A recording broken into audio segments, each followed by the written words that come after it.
السلام عليكم، مرحبا بكم في قناة تيستي افيك نعيمة او جرب الوصفة. اليوم ان شاء الله غادي نشارك معكم واحد المشروب قوي لزيادة الوزن خلال فترة صغيرة. ممكن في اسبوعين غادي تلاحظوا اختلاف ملحوظ. وطبعا هذا العصير السعرات ديالو مزيانة بزاف، وكذلك يعتبر صحي ومفيد خاصة للبنات اللي كيعانيو من النحافة المفرطة. واذا قبل ما نبداو في الوصفة ديالنا ما ننساوش الصلاة والسلام على رسول الله.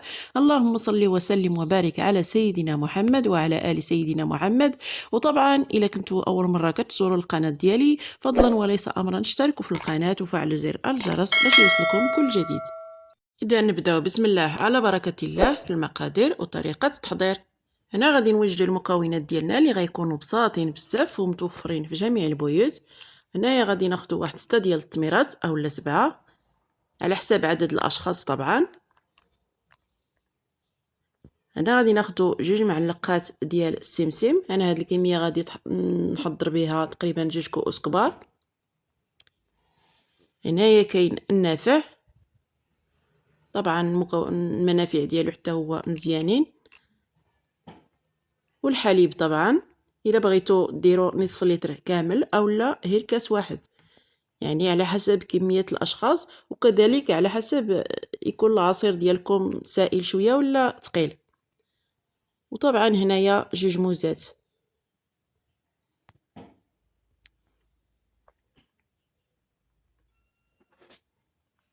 غادي ناخدو المكونات ديالنا، غادي ناخدو واحد الخلاط، غادي نديرو فيه السمسم، النافع،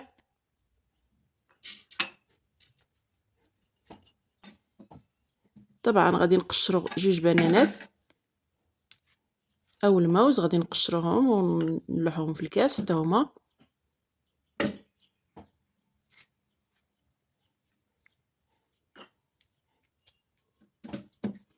صافي، وغادي ناخدو التميرات ديالنا حتى هما، غادي نحيد ليهم داك العظم ديال الداخل.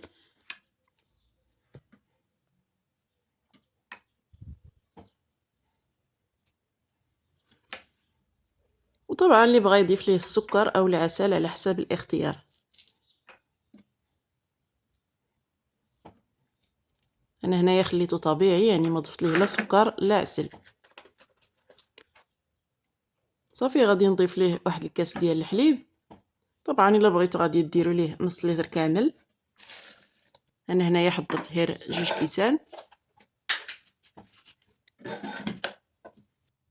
صافي، وغادي نخلطوه في الخلاط حتى نتحصلوا على هذا القوام.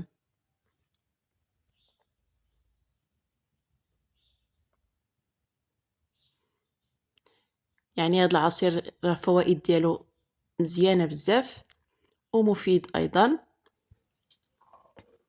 ها هو كيفاش كيجي خاطر وصحي، يعني غادي يصيبوا هذوك اللي كيعانيو من النحافه المفرطه وفقر الدم وهشاشه ديال العظام، يعني مفيد 100%.